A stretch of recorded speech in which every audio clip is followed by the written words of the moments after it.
kudune damkar iki. Lah iki kudune damkar nek ora damkar ya ora iso no. Few moments later.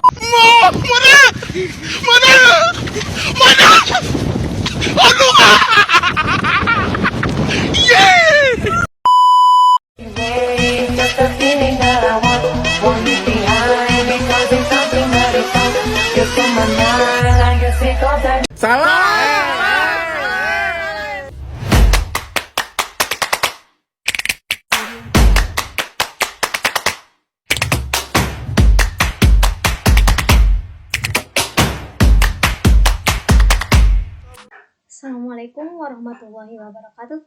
Halo semuanya. Di video kali ini saya akan mempresentasikan hasil dari tugas mata kuliah Komunikasi Bisnis semester 3 untuk memenuhi ujian akhir semester 3. Sebelumnya perkenalkan, nama saya Lailatul Latifah dengan NIM 221331 kelas RA3, mata kuliah Komunikasi Bisnis semester 3, dosen pengampu Bapak Ade Faisal Mabtuli SIMM, program studi manajemen Fakultas Ekonomi Bisnis Institusi Universitas Primagraha. Video ini saya buat dan saya posting untuk memenuhi syarat penilaian ujian akhir semester mata kuliah Komunikasi Bisnis dengan dosen pengampu Bapak Ade Faisal SIMM. Untuk mempersingkat waktu, langsung saja kita ke pembahasan materi. Materi komunikasi bisnis kali ini terdiri dari 13 materi, yaitu pengertian definisi komunikasi bisnis, model dan cakupan komunikasi, tujuan komunikasi bisnis, komunikasi dalam organisasi, jenis-jenis komunikasi, komunikasi melalui pesan, efektivitas dan hambatan komunikasi, komunikasi lintas budaya, etika komunikasi bisnis melalui teknologi, pengertian presentasi dalam komunikasi bisnis, komunikasi melalui surat bisnis, pengertian proposal, serta teknologi dalam bisnis. Masuk ke materi yang pertama, yaitu definisi pengertian komunikasi. Pengertian komunikasi merupakan suatu proses exchange informasi antara individu melalui sebuah sistem yang biasa baik dengan simbol atau kode, sinyal-sinyal maupun perilaku atau tindakan. Pengertian bisnis. Bisnis sendiri ialah proses atau bentuk kegiatan yang dilakukan oleh perusahaan atau industri yang mengkombinasikan faktor-faktor produksi dalam rangka menciptakan produk berupa barang atau jasa sehingga dapat memperoleh keuntungan yang diharapkan. Yang terakhir yaitu pengertian komunikasi bisnis. Komunikasi bisnis sendiri ialah suatu proses pertukaran ide, pesan, dan konsep yang berkaitan dengan pencapaian serangkaian tujuan komersial. Selanjutnya kita masuk ke bab yang kedua, yaitu model dan cakupan komunikasi. Definisi model komunikasi. Menurut Sereno dan Mortensen dalam Deddy Mulyana pada tahun 2007, model komunikasi merupakan deskripsi ideal mengenai apa yang dibutuhkan untuk terjadinya komunikasi. Menurut Bambang AS pada tahun 2014. Fungsi model komunikasi menurut Gordon Wiseman dan Larry Barker mengemukakan bahwa fungsi dari model komunikasi ada 3, yaitu melukiskan proses komunikasi, menunjukkan hubungan visual, dan membantu dalam menemukan dan memperbaiki kemacetan komunikasi. Selanjutnya masuk ke jenis-jenis model komunikasi, masih di bab yang kedua. Model komunikasi pertama yaitu model komunikasi linear, ialah model komunikasi yang sangat sederhana dan menggambarkan komunikasi secara berlangsungan secara satu arah. Model komunikasi yang kedua yaitu konvergensi, dikatakan efektif apabila tercapai pemahaman bersama antara pelaku yang terlibat dalam komunikasi. Dan yang terakhir yaitu komunikasi 3 tingkat, memiliki tingkatan awal sebuah komunikasi itu ada pada diri sendiri, lalu lanjut ke tingkatan kedua yaitu kita berkomunikasi dengan orang lain, dan tingkat ketiga yaitu ketika diri Anda berkomunikasi dengan beberapa individu. Kita masuk ke bab yang ketiga yaitu tujuan komunikasi bisnis.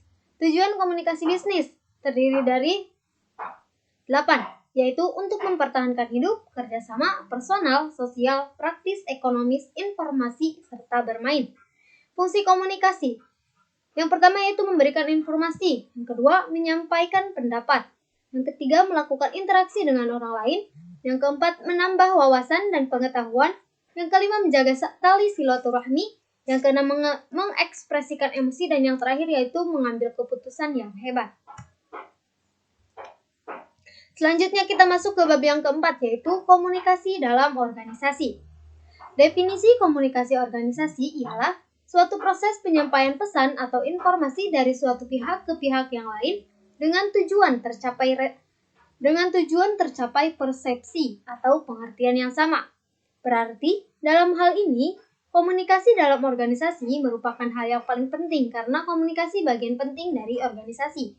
Sebab organisasi tidak akan berlangsung apabila tidak ada komunikasi antara pihak satu dengan pihak yang lain. Selanjutnya yaitu ada unsur komunikasi, yaitu terdiri dari komunikator, penyampaian berita-berita yang disampaikan, komunikan, serta unsur komunikasi tersebut. Selanjutnya itu penyaluran komunikasi terdiri dari 3, yaitu komunikasi vertikal, horizontal, serta komunikasi diagonal. Dan selanjutnya yaitu hambatan komunikasi. Tingkat hierarki bila suatu organisasi tumbuh, wewenang manajerial dan meskipun spesialisasi adalah prinsip dasar organisasi, tetapi juga menciptakan masalah-masalah komunikasi. Selanjutnya kita masuk ke bab yang kelima, yaitu jenis-jenis komunikasi. Berdasarkan cara penyampaian informasi dapat dibedakan menjadi 2, yaitu komunikasi verbal serta komunikasi non-verbal. Selanjutnya, komunikasi berdasarkan perilaku dapat dibedakan menjadi 3, yaitu komunikasi formal, informal, serta komunikasi non-formal. Selanjutnya, berdasarkan kelangsungannya, komunikasi dapat dibedakan menjadi 2, yaitu komunikasi secara langsung dan komunikasi tidak langsung. Selanjutnya, berdasarkan maksud komunikasi dapat dibedakan menjadi 4, yaitu berpidato, memberi ceramah, wawancara, dan memberi perintah atau tugas. Selanjutnya yaitu berdasarkan ruang lingkupnya, komunikasi dapat dibedakan menjadi beberapa, yaitu komunikasi internal, eksternal, berdasarkan jumlah yang berkomunikasi, komunikasi berdasarkan peranan individu, komunikasi berdasarkan jaringan kerja, serta komunikasi berdasarkan ajaran informasi. Kita masuk ke bab yang ke-6, yaitu komunikasi melalui pesan. Pengertian pesan bisnis menurut Onong Effendi menyatakan bahwa pesan ialah suatu komponen dalam proses komunikasi berupa panduan dari pikiran dan perasaan seseorang dengan menggunakan lambang, bahasa, atau lambang-lambang lainnya disampaikan kepada orang lain. Purwanto pada tahun 2019. Tujuan penulisan pesan bisnis sendiri yaitu memberi informasi, melakukan persuasi, serta melakukan kolaborasi. Selanjutnya ada tahapan perencanaan penulisan pesan bisnis, yaitu yang pertama, tujuan penyampaian pesan-pesan bisnis, yang kedua menganalisis audiens, yang ketiga menentukan ide, gagasan, atau pesan-pesan bisnis, dan yang terakhir yaitu membuat outline pengorganisasian pesan-pesan bisnis. Selanjutnya, terdapat bentuk pesan bisnis dalam perbankan syariah. Pada dasarnya ada 2 bentuk komunikasi yang lazim digunakan dalam 2 bisnis, yaitu komunikasi verbal dan komunikasi non-verbal. Selanjutnya terdapat proses pesan dalam perbankan syariah, yaitu yang pertama, pengirim mempunyai suatu ide atau gagasan, pengirim mengubah ide jadi suatu pesan, pengirim menyampaikan pesan, penerima menerima pesan, penerima menafsirkan pesan, dan penerima memberi tanggapan dan mengirim umpan balik kepada pengirim. Selanjutnya yaitu kita masuk ke bab yang ke-7, efektivitas dan hambatan komunikasi. Pengertiannya yaitu menurut Romli pada tahun 2014, ia mengatakan pada dasarnya, efektivitas komunikasi dapat dicapai ketika komunikasi dapat dikatakan efektif. Komunikasi yang efektif adalah pemahaman bersama antara orang yang menyampaikan pesan dan orang yang menerima pesan agar efektivitas komunikasi tercapai. Selanjutnya yaitu efektivitas komunikasi diatur dalam 6 dimensi. Yang pertama, penerima atau pemakai. Yang kedua, isi pesan. Yang ketiga, media komunikasi. Yang keempat, format pesan. Yang kelima, sumber pesan. Dan yang keenam, ketetapan waktu. Di sini juga terdapat faktor yang mempengaruhi efektivitas, yaitu kompetensi, media, serta bahasa. Hambatan komunikasi ialah suatu yang menghalangi seseorang untuk mendapatkan dan menerima pesan yang digunakan orang lain dengan benar untuk mengkomunikasikan informasi, pemikiran, dan ide mereka menurut Shuka pada tahun 2021. Di sini pula terdapat faktor penghambat komunikasi, yaitu hambatan psikologi, hambatan sosiokultural, serta hambatan interaksi verbal. Selanjutnya yaitu jenis hambatan komunikasi. Yang pertama, hambatan personal. Yang kedua, hambatan kultural. Yang ketiga, hambatan fisik. Serta yang keempat, hambatan lingkungan. Selanjutnya kita masuk ke bab yang ke-8, yaitu komunikasi lintas budaya. Pengertian komunikasi lintas budaya adalah suatu studi yang mempelajari bagaimana seseorang melakukan komunikasi secara personal dengan orang lain yang memiliki kebudayaan yang berbeda. Komponen budaya terdiri dari yang pertama yaitu sistem bahasa, yang kedua sistem pengetahuan, yang ketiga sistem sosial, yang keempat sistem peralatan hidup dan teknologi, yang kelima sistem mata pencaharian, yang keenam sistem religi, dan yang ketujuh tingkat kesenian. Selanjutnya tingkatan budaya yaitu formal, informal, serta teknis. Di sini juga kita dapat mengenal perbedaan budaya. Yang pertama nilai-nilai sosial, yang kedua peran dan status, yang ketiga pengambilan keputusan, yang keempat konsep waktu, yang kelima konsep jarak komunikasi, yang keenam konteks budaya, yang ketujuh bahasa tubuh, ke-8 perilaku sosial, dan yang ke-9 perilaku etis, serta yang ke-10 yaitu perbedaan budaya perusahaan. Selanjutnya terdapat karakteristik budaya dan komunikasi. Kebudayaan itu dipelajari, kebudayaan itu dipertukarkan, serta kebudayaan tumbuh dan berkembang. Selanjutnya yaitu komunikasi dengan orang berbudaya asing. Yang pertama, belajar tentang budaya. Contohnya, jangan memberi minuman alkohol di Arab. Yang kedua, mengembangkan keterampilan komunikasi lintas budaya. Contohnya ialah belajar bagaimana suatu penghargaan itu dikomunikasikan melalui suatu grafik isyarat, kontak mata, dan sejenisnya dalam berbagai budaya yang berbeda.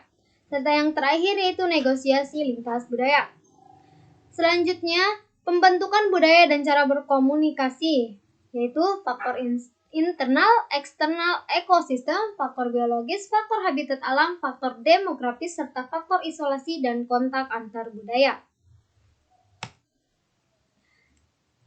Selanjutnya kita masuk ke bab ke-9, etika komunikasi bisnis. Pengertian etika komunikasi bisnis adalah prinsip yang menjadi panduan setiap individu dalam lingkup bisnis untuk berkomunikasi secara jujur, terbuka, dan bertanggung jawab.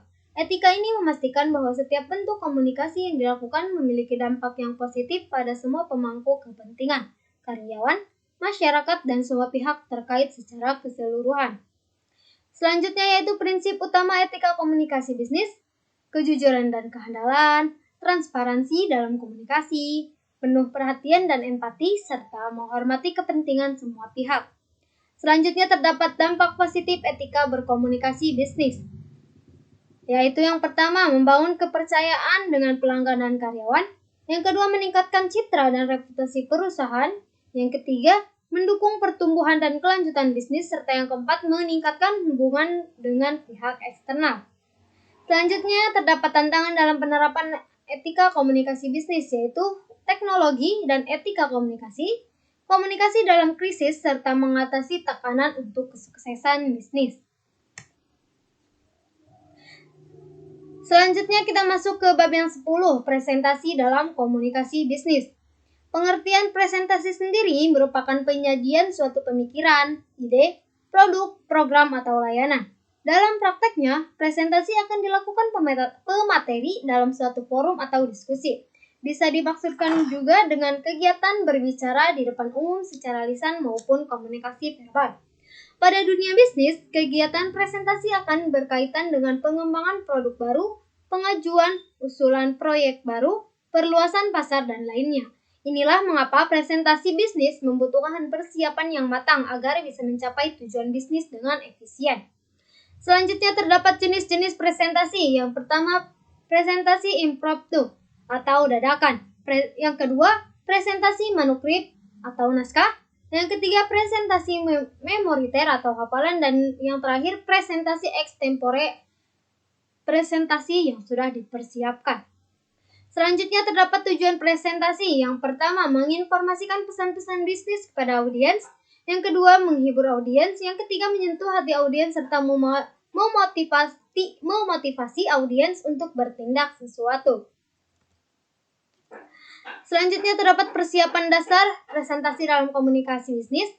Yang pertama, penguasaan terhadap topik atau materi yang akan dipresentasikan. Yang kedua, penguasaan berbagai alat bantu presentasi dengan baik. Yang ketiga, menganalisis siapa audiens serta penganalisis berbagai lingkungan, lokasi, atau tempat untuk presentasi. Selanjutnya, tahapan presentasi lisan dalam komunikasi, yaitu persiapan berbicara, pengembangan presentasi, serta penyiapan presentasi. Serta yang terakhir yaitu pola untuk mengorganisasikan presentasi. Yang pertama pola kronologis, yang kedua pola spasial, yang ketiga pola topikal, yang keempat pola kausal, dan yang kelima pola pemecahan masalah. Kita masuk ke bab 11. Komunikasi melalui surat bisnis. Dilansir dari Target Study, surat bisnis adalah jenis surat yang memiliki fungsi sebagai alat komunikasi tertulis untuk berbagai tujuan bisnis dan dunia kerja. Tujuannya pun bermacam-macam, mulai dari undangan, kesepakatan, informasi, pernyataan, dan lain-lain. Selanjutnya terdapat fungsi penulisan surat bisnis sebagai wakil atau duta bagi pengirim surat, alat bukti tertulis, alat untuk mengingat, bukti sejarah, pedoman kerja, serta media promosi bagi pengirim surat. Selanjutnya di sini pula terdapat macam-macam surat dalam bisnis. Yang pertama surat pemesanan, yang kedua surat konfirmasi, surat pengaduan, surat permintaan informasi, surat ucapan selamat, surat pemberitahuan, surat penagihan, surat peringatan, surat perintah kerja, surat pengumuman, surat undangan RUPS, surat kuasa, serta surat perjanjian. Selanjutnya penyusunan pesan dan surat bisnis, perencanaan, pengorganisasian, serta revisi. Bagian yang harus dimasukkan dalam surat bisnis terdiri dari yang pertama kop surat, kedua tanggal, ketiga informa penerima, yang keempat body atau isi surat, yang kelima penutup, yang keenam tanda tangan, yang ketujuh nama pengirim, jabatan dan informasi, yang selanjutnya kontak serta lampiran. Pengertian direct request atau permintaan langsung sering diartikan sebagai permintaan barang atau jasa secara langsung yang dilakukan dengan tatap muka atau face to face. Pengorganisasian direct request pada bagian awal, disajikan permintaan atau ide-ide pokok yang diikuti dengan fakta-fakta yang perlu dirinci. Yang selanjutnya diikuti dengan suatu pernyataan keramahan dari tindakan yang diinginkan. Selanjutnya dalam membuat surat permintaan rutin perlu diperhatikan 3 pernyataan, yaitu yang pertama, apa yang ingin diketahui, yang kedua, mengapa hal tersebut perlu diketahui, dan yang ketiga, mengapa hal ini dapat membantu. Selanjutnya surat undangan penulisan. Selanjutnya surat undangan penulisan surat undangan biasanya menggunakan pendekatan langsung. Dalam hal ini pendekatan langsung mencakup 3 komponen, yaitu ide pokok, penjelasan rinci, dan penutup. Selanjutnya yaitu surat pesanan dan reservasi. Surat pesanan paling tidak mencakup 3 komponen penting, yaitu pernyataan rinci apa yang kita pesan, metode pengirimannya, dan cara pembayarannya. Selanjutnya dalam surat permohonan kredit, di samping data pribadi kita, jenis usahanya dan jumlah besar kecilnya kredit yang diminta juga harus didukung dengan berbagai dokumentasi penting dan prospek bisnis kita di masa depan. Hal ini penting bagi lembaga perkreditan untuk menilai kelayakan kita dalam memperoleh kredit, baik dilihat dari sisi besarnya kredit maupun jangka waktu pengembaliannya.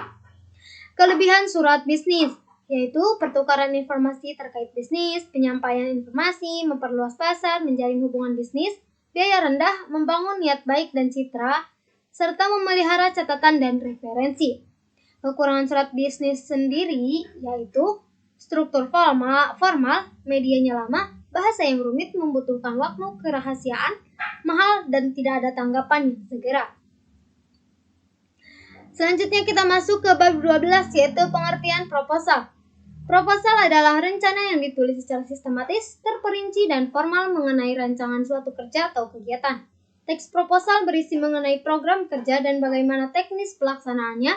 Proposal sendiri bertujuan untuk mendapatkan persetujuan atau tujuan tertentu dari pihak yang berkepentingan. Jenis-jenis proposal yaitu proposal bisnis, proposal proyek, proposal penelitian, proposal kegiatan, serta proposal formal dan non-formal. Manfaat proposal: dengan adanya proposal, maka kegiatan apapun akan menjadi lebih jelas alur serta kebutuhannya. Di sana biasanya tertuang berbagai hal tentang seluk-beluk kegiatan yang akan berlangsung. Mulai dari latar belakang kegiatan yang dilaksanakan, pihak yang terlibat, biaya yang dibutuhkan, rundown kerja atau rundown kegiatan, dan sebagainya. Tujuan penyusunan proposal sendiri yaitu mengkonsumsikan ide atau rencana, menggambarkan rincian atau tujuan, mengidentifikasi manfaat dan dampak, menggali dukungan dan persetujuan, mengikat kontrak atau persetujuan, menghindari kesalahpahaman, evaluasi dan pemantauan, memperoleh dukungan finansial atau sumber daya, dan persiapan tindak lanjut.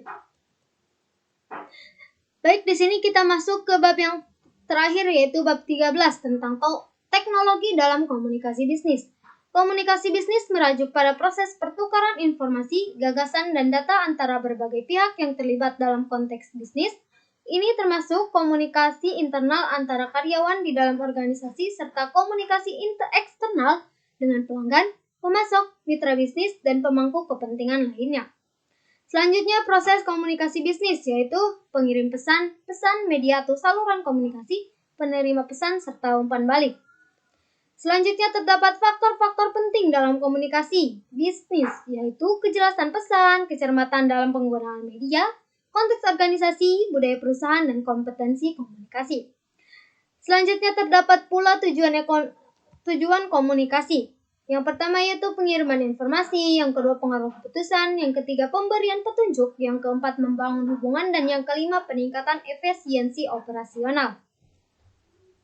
Selanjutnya yaitu sejarah teknologi komunikasi bisnis. Telegraf ditemukan pada awal abad ke-19, telepon akhir abad ke-19, komputer dan internet pada tahun 1969, mobile communication pada tahun 1980, dan media sosial serta pemasaran digital ditemukan pada tahun 2000. Peran internet dalam komunikasi bisnis sendiri yaitu email dan surat elektronik, situs web bisnis, pemasaran online, e-commerce, aplikasi kolaborasi, konteks organisasi, budaya perusahaan, dan kompetensi komunikasi. Selanjutnya manfaat teknologi dalam komunikasi bisnis yaitu yang pertama meningkatkan efisiensi, yang kedua meningkatkan efektivitas, yang ketiga mengatasi hambatan geografis, dan yang keempat memungkinkan komunikasi real time. Keuntungan teknologi dalam komunikasi bisnis yaitu pengurangan biaya dan peningkatan produktivitas melalui komunikasi real time dalam bisnis. Mungkin hanya itu pemaparan materi yang dapat saya sampaikan. Kurang dan lebihnya mohon maaf. Wassalamualaikum warahmatullahi wabarakatuh.